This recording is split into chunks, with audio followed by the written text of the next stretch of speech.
Olá, meus amores, tudo bem? Hoje nós vamos fazer a correção dos nossos exercícios do assunto 10, quando nós falamos sobre Caio Fernando de Abreu, um escritor extremamente moderno, nascido em 1948, que teve um marco muito importante para a nossa literatura. E aí, eu deixei para vocês para fazerem os exercícios desse capítulo. E os exercícios estão ali na página seguinte.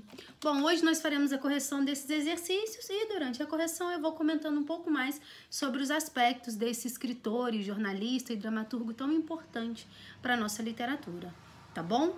Então vamos lá. Na número 1, diz assim: leia o trecho abaixo retirado do conto Os Sobreviventes do livro Morangos Mofados de Caio Fernando Abreu. Que aconteça alguma coisa bem bonita para você. Te desejo uma fé enorme em qualquer coisa, não importa o que, como aquela fé que a gente teve um dia. Me deseja também uma coisa bem bonita, uma coisa qualquer, maravilhosa, que me faça acreditar em tudo de novo, que nos faça acreditar em todos de novo, que leve para longe da minha boca esse gosto podre de fracasso, que derrota sem nobreza. Não tem jeito, companheiro, nos perdemos no meio da estrada e nunca tivemos mapa algum. Ninguém dá mais carona e a noite já vem chegando. Bom, então nessa obra muito importante de Caio Fernando de Abreu, tem algumas afirmações que se seguem. As afirmações são: o fragmento aponta características marcantes da prosa de Caio Fernando Abreu, uma perspectiva intimista, tom confessional e coloquial. Sim, essa é uma das características de Caio Fernando de Abreu. Por quê? Como um prosador moderno, um escritor de textos em prosa, ele trouxe para a literatura os adventos, né, que pertencia ao movimento literário, no qual ele fazia parte, que era o modernismo. E o modernismo tinha esse caráter de uma linguagem mais coloquial, uma gramática menos acentuada, por assim dizer. Caio Fernando, pessoalmente, era uma pessoa bastante intimista, era uma pessoa que tinha como característica colocar nos seus textos a sua perspectiva de vida sobre o mundo, sobre o contexto social. Não é à toa que Caio Fernando falou sobre questões como, por exemplo, os preconceitos e a violência contra os gays. Ele também falou sobre assuntos como a sua dor de existir, né, quando ele foi diagnosticado com HIV, doença a qual o levou à morte. E aí, a número 1 é uma afirmação correta a respeito do Caio Fernando. Próxima. O trecho refere-se ao conflito de gerações e propõe como solução a viagem e o exílio? Não. Próximo, os sobreviventes do título são aqueles que saem de um casamento fracassado, mas que não cansam de lutar pela retomada da relação? Não, também. Então, a única afirmação correta é a número 1. Portanto, a resposta é a letra A de Amora. 2. Caio Fernando Abreu foi um dos expoentes de sua geração e deixou a obra escrita no estilo econômico bem pessoal, tratando de sexo, medo, morte e, principalmente, de angustiante solidão. Apresentou uma visão dramática do mundo moderno e foi considerado um fotógrafo da fragmentação contemporânea. Atualmente, o pessoal do teatro tem demonstrado interesse cada vez maior em sua obra. Em setembro, 2 grupos de Pernambuco apresentaram peças inspiradas em contos do escritor gaúcho. Texto retirado do 0 Hora. Assinale o único livro que não pertence ao escritor Caio Fernando de Abreu. Então, de todas as obras listadas aqui abaixo, o único livro que não foi escrito por Caio Fernando de Abreu é a letra D, O Exército de um Homem Só. Tá bom? Esse quadrinho aqui, publicado pelo 0 Hora, é uma explicação bem clara da pessoa que foi Caio Fernando de Abreu e da sua representação para a literatura, tá bom? Então, a número 2, resposta, a letra D de Damasco ou dramaturgo, que era uma das profissões de Caio Fernando. 3. Sobre os principais aspectos da obra de Caio Fernando Abreu, é incorreto afirmar...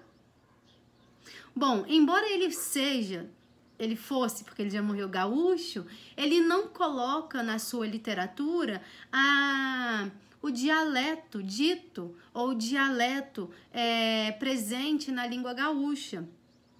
Na linguagem dos gaúchos, por assim dizer, porque a língua gaúcha não é uma língua, é um dialeto da língua portuguesa. Então, é incorreto afirmar que a linguagem do escritor é permeada por elementos da cultura gaúcha, como regionalismos e temas relacionados com a vida nos pampas.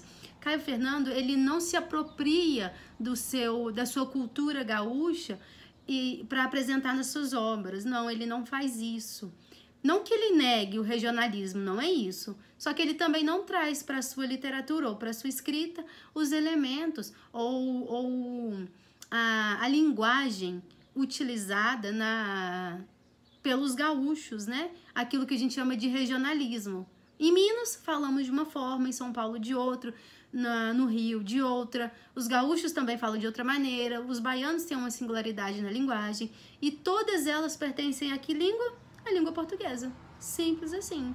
Então, isso que a gente chama, quando tem uma linguagem, essa linguagem é empregada em uma determinada região, nós chamamos essa linguagem de regionalismo, tá bom? Então, Caio Fernando de Abreu, ele não traz o regionalismo gaúcho para sua obra. Ele não faz isso. Próxima. Considere-se... Então, a resposta da 3 é a letra D de Damasco. 4. Considere as seguintes afirmações sobre a obra do Caio Fernando de Abreu. A temática intimista e o lirismo da linguagem inserem os contos e o romance do autor na categoria da prosa poética.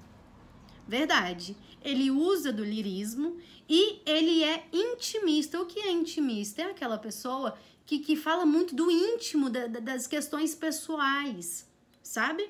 Então, ele apresenta isso na sua obra e isso faz com que ele seja um prosador poético, quando ele traz o lirismo, que é a musicalidade e a transmissão dos seus sentimentos para o seu próprio texto, tá bom? É uma formatação de escrita nova, por isso pertencente ao modernismo.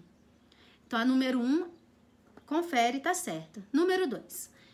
Os contos pela passagem de uma grande dor e aqueles 2 do livro Morangos Mofados revelam a perspectiva crítica com que o autor aborda os relacionamentos contemporâneos. Verdade ou mentira? Verdade. Então, número 2 também está correta. 3.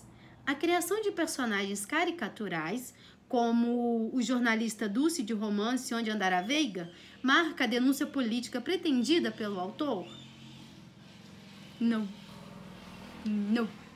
Porque Caio Fernando, embora seja um escritor muito moderno, e falasse do contexto social no qual ele estava inserido, ele fazia poucas menções ou poucas críticas políticas. Não era exatamente essa a intenção dele. Ele fazia muita crítica, muita denúncia social do comportamento humano enquanto sociedade mesmo, dos preconceitos contra os gays, das violências, da falta de amparo para esse grupo determinado de pessoas, se hoje esse mesmo grupo ainda luta por um espaço na sociedade, imagina esse grupo lá nos anos de 1950, 1960 e 70, por aí, que era um novo, um moderno, mas um moderno muito distante do moderno que a gente vive hoje.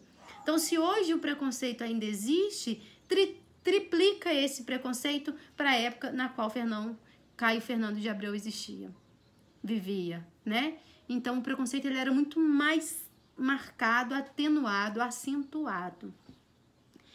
Então, as opções que correspondem às características de Caio Fernando de Abreu são a número 1 e a número 2. Ou seja, resposta letra C, de Caio. 5. Leia o texto a seguir e responda à questão. Na minha frente, ficamos nos olhando. Eu também dançava agora, acompanhando o movimento dele. Assim, quadris, coxas, pés, onda que desce, olhar para baixo, voltando pela cintura até os ombros, onda que sobe, então sacudir os cabelos molhados, levantar a cabeça e encarar sorrindo. Apenas um corpo que por acaso era de homem gostando de outro corpo. O meu, que por acaso era de homem também. Eu estendi a mão aberta, passei no rosto dele, falei qualquer coisa. Eu era apenas um corpo que por acaso era de homem gostando de outro corpo. O dele, que por acaso era de homem também. Então, é uma adaptação da obra Morangos Mofados. Então, considerando esse trecho do conto do Caio Fernando de Abreu, é correto afirmar que a arte permite a reflexão a respeito das contradições dos valores sociais e das transformações de padrões morais. Então, nessa obra fragmentada, é possível a gente ver esse contraste, essa transformação dos padrões morais, quando ele repete, era só um corpo. Quando ele diz assim, ó, eu era apenas um corpo que por acaso era homem gostando de outro corpo. O dele, que por acaso era de homem também. Então, por meio da via artística, por meio da sua capacidade de escrita, Caio Fernando, ele se apresentava, né, por assim dizer, como um gay, e ele se valia da arte ou da expressão artística para se proteger também. Não que isso fosse errado ou que isso fosse condenatório, não é isso. Só que ele sabia que, né, dos preconceitos que existiam na época e tal, só que ele também não queria silenciar essa característica humana. Então, ele transformava essa característica real em arte. E essa arte aparecia por meio dos seus contos, dos seus romances, tá bom? Então, ao mesmo tempo que é uma denúncia, pode talvez funcionar também como uma forma de confissão. Quando ele confessa, eu era só um corpo que era homem, o meu, gostando de outro corpo que por acaso também era homem. Então, o fato de serem ambos do mesmo sexo não diferenciava. O gostar que era importante. Assim como um homem e uma mulher podiam se gostar e serem felizes, por que não dois homens ou por que não duas mulheres? Era essa reflexão que Caio Fernando de Abreu fazia e apresentava nas suas obras, tá bom? Então, ele defendia essa capacidade que o ser humano tem de amar outro do mesmo sexo que ele, um amor íntimo e casual, tá bom? Então, a resposta da número 5, letra C, de Caio novamente. 6. Considere as seguintes afirmações sobre o livro Morangos Mofados. Os contos apresentam características marcantes da prosa de Caio Fernando Abreu. Tom confessional, linguagem coloquial e perspectiva intimista. Correto? Sim. 2. Os contos trazem referências explícitas à geração da década de 70 e ao contexto histórico brasileiro. Sim. Caio Fernando ele fala em torno do contexto no qual ele está inserido. E ele escreveu ali na década de 70, então ele fala desse contexto, dessa era. Então, número 2 está correto também. 3.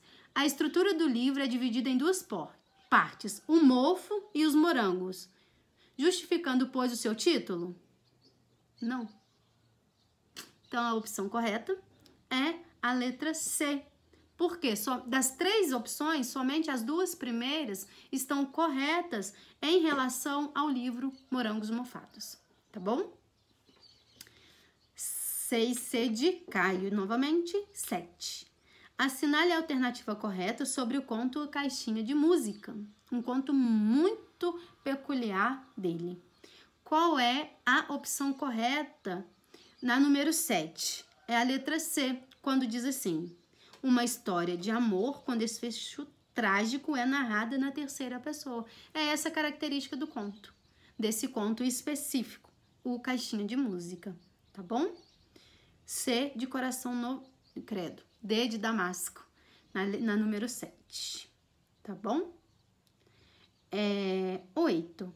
Leia o texto abaixo para responder à questão.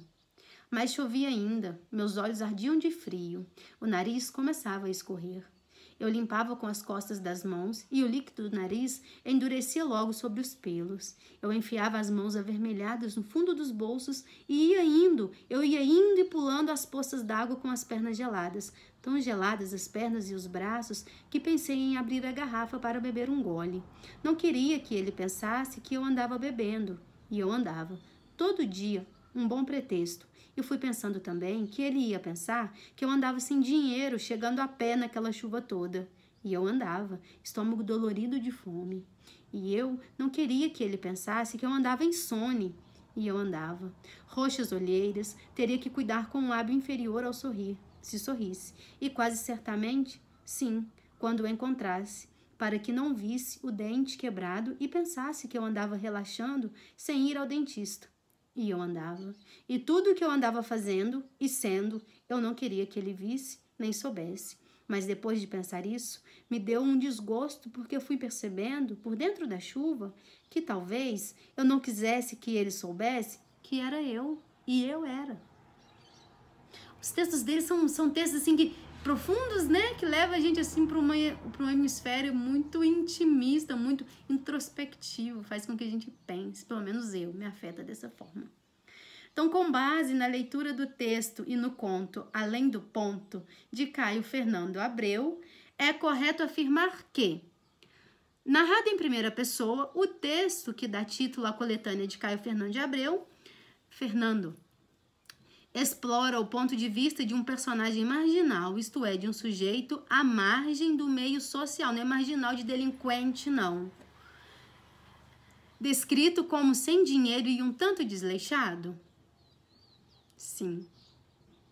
Número 2. O narrador, por medo de rejeição, mostra-se preocupado com a apresentação de si mesmo para o outro, algo que reflete a visão de uma sociedade capitalista que valoriza a aparência em detrimento da essência. Embora escrito lá na década de 70, esse texto é muito próximo da nossa realidade, não é? Então, a número 2 correta também. 4. Apesar de o narrador ser um homem que está indo ao encontro de outro homem, este conto de Caio Fernando de Abreu não versa sobre o amor ou qualquer outra relação de afeto homoerótico?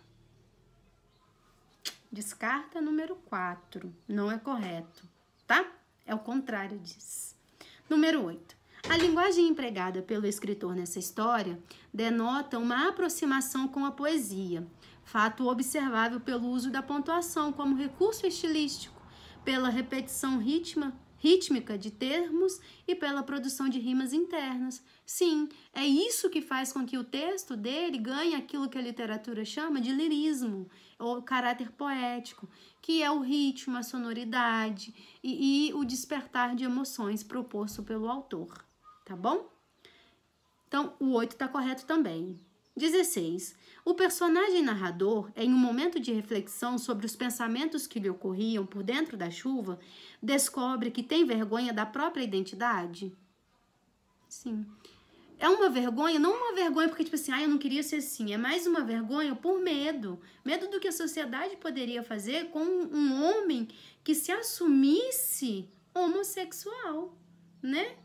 A gente tá falando da década de 70.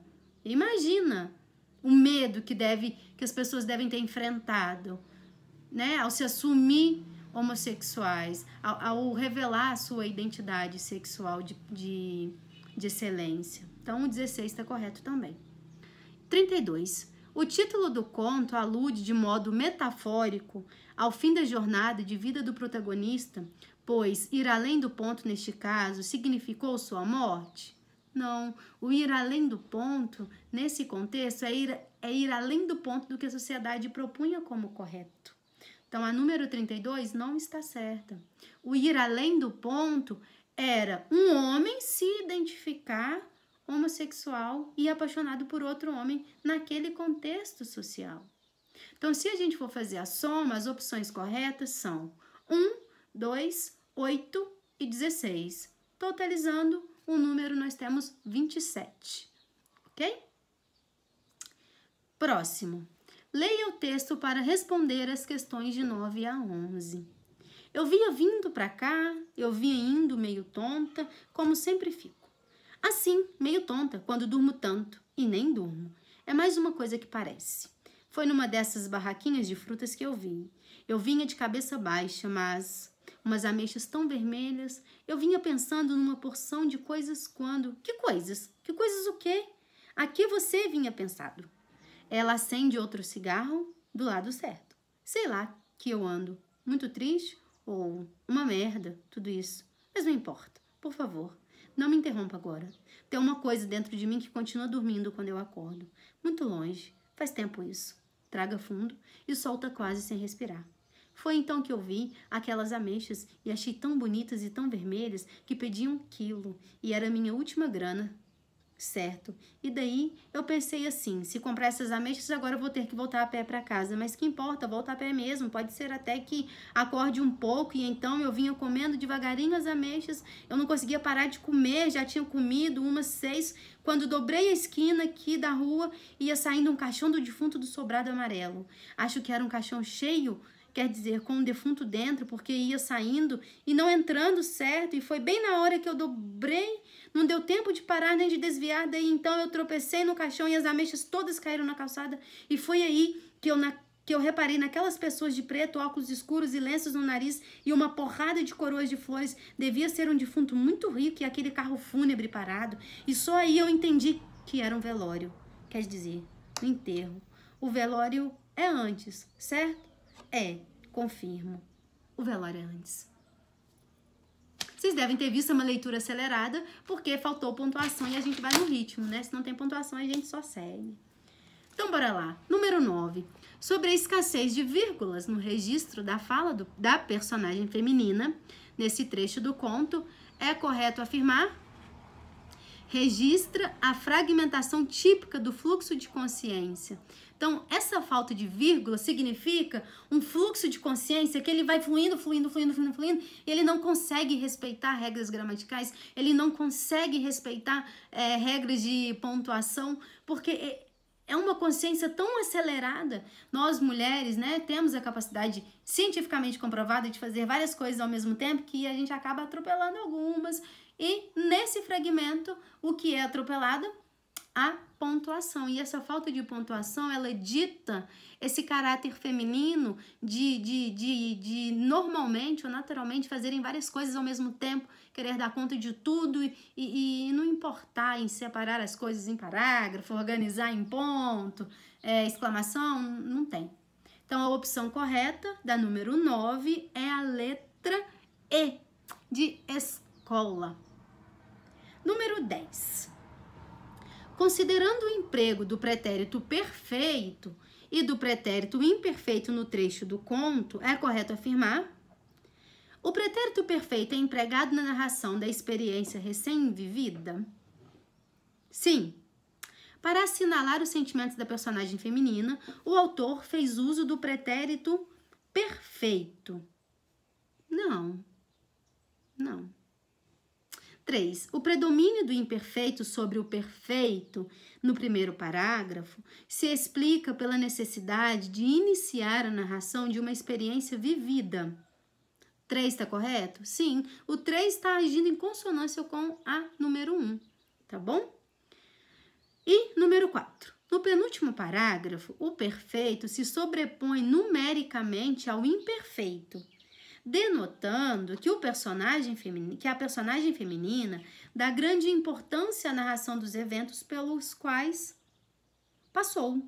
Então, no último parágrafo, o perfeito, que indica o passado, que passou, acabou, aconteceu, ele predomina, o que identifica que a personagem feminina, ela dá muito valor às suas experiências vividas até aquele momento, tá bom? Então, a opção que corresponde à alternativa correta, da número 10, é a letra D de Damasco. Beleza? E por fim, 11. Acerca do conto Pera, Uva ou Maçã, é correto afirmar: a preocupação excessiva com as meias trocadas indica a falta de concentração e de interesse do médico pelo relato do paciente.